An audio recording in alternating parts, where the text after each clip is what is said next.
Hello everyone. In today's class, we are going to speak about the regulation of the mutual funds, which is given by the SEBI. So, SEBI provides totally 14 guidelines for the mutual funds. So, under that, first one is the formation. Mutual funds are required to set up asset management company with a 50% independent directors, separate board of trustees consisting of minimum 50% of independent trustees, and appoint the independent custodians. Under AMC, 50% director should be independent in the trustee. Also 50% should be the independent and the custodian who are there. So they are also should be the independent one. And about registration, in 1993, SEBI prescribed the registration of mutual funds taking into account of track record of the sponsor. So for the registration, they will keep the track record. For what reason they are going to keep the track record?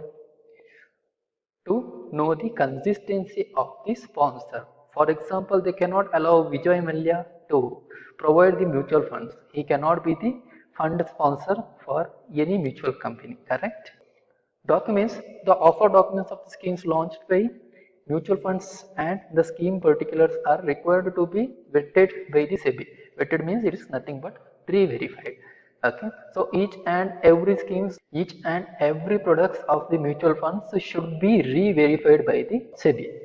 Then code of the advertisement, you might be seeing the mutual funds advertisement. At the end, they will say mutual funds are subject to market risk. So that information should be provided from the mutual funds, that is the SEBI guidelines.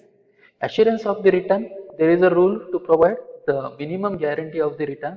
If the mutual fund is at least 5 years in the market, then they can assure the return maximum of 12% only. At the beginning, SEBI is denied to give the assurance of the return, and after the demands from some of the mutual fund companies, they are done this. Then minimum corpus. The current SEBI guidelines on the mutual fund prescribes a minimum startup corpus of rupees 50 crores. Okay, corpus means it is a part. Okay, it is the body of the investment. So total investment for open-ended schemes should be 50 crores. For closed-ended schemes should be 20 crores. Failing which, application money has to be refunded. So if they are failed to do that, then application money should be refunded to the investors. Then comes institutionalization. In the few years, been they institutionalized the market by introducing proportionate allotment and increasing the minimum deposit amount of rupees 5,000, etc. Okay, so SEBI has given the minimum amount of the investment in the mutual funds, and that is 5,000, and recently that amount is bit moderated. Okay, that is become bit less. Fine, then investment of the fund mobilized. The collected funds from the mutual funds should be invested within the 9 months. So this is what the SEBI guideline. Investment in a money market. Mutual funds are allowed to invest in the money market. For the first 6 months, you can invest 25% of the total raised fund in the money market to manage the liquidity, and after the 6 months, maximum of 15% can be invested in the money market. Then valuation of the investment. Institution of Chartered Accountant of India has not given any standard for the valuation of the investment. We can go for all the accounting standards there, they are not mentioned. Now the accounting standards are merged with IFRS, and now this is called Indian Accounting Standard, IND-AS, IND-AS. Okay, so under that they may be mentioned. Before, under accounting standard, valuation of the investment in mutual fund is not given, and that's why the valuation authority is completely given to the fund managers. Okay, then about the inspection. Totally 27 mutual funds were there when this rule came. Now the mutual funds number is increased, but the SEBI is the authority to inspect each and every mutual fund companies. Then comes underwriting. So what is underwriting? Underwriting is a guarantee of minimum subscription. While a company is issuing shares, then there is a maximum subscription, minimum subscription and par subscription. So underwriting means giving the guarantee to the companies of the minimum subscription. If the minimum subscription is not there, the remaining subscription is provided by the those underwriters. So mutual funds are also allowed to work as underwriters. Then comes conduct. In September 1994, it was clarified by SEBI that the mutual funds shall not offer buyback schemes or assured returns to corporate investors. What is buyback schemes? Buyback schemes is nothing but buying back our own shares. The company is buying back their own shares. So mutual fund cannot do that. This is what the regulation by SEBI. Then voting rights.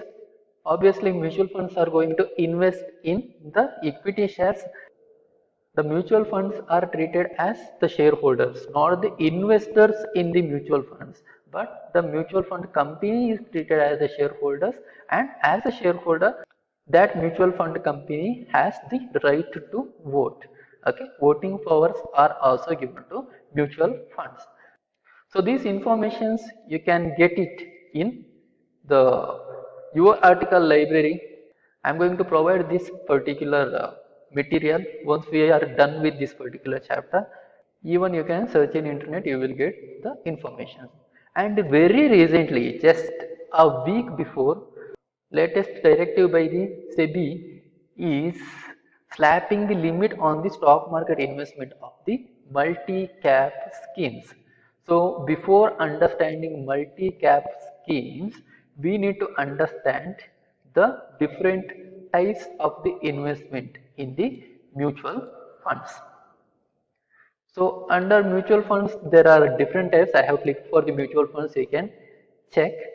So here you have the large cap funds, mid cap funds, and you have large cap funds, mid cap funds, multi cap funds, large and mid cap fund, and small cap fund. Large cap fund means investing in the large market capitalization. What is large market capitalization? Market capitalization means the present value of the share into the total number of issued shares. Okay. So it's nothing but investing in the large companies. Okay. Medium cap, as you know, it is the medium one, and the small cap is investing in the small companies.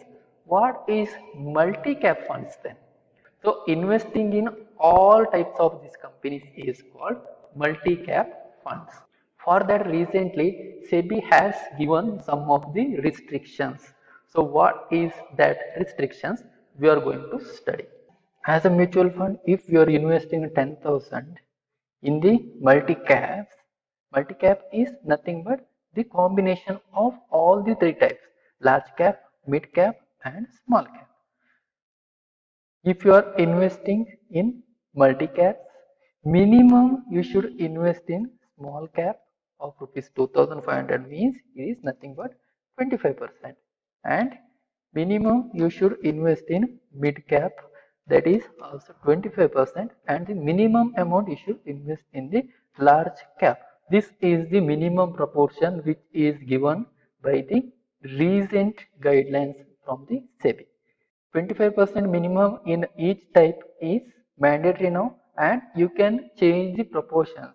For example, if you are investing 25% in small cap, 25% in medium cap and 50% in large cap, you can change this proportion. You can change it for 50% in medium cap, 25% in large cap and remaining in small cap.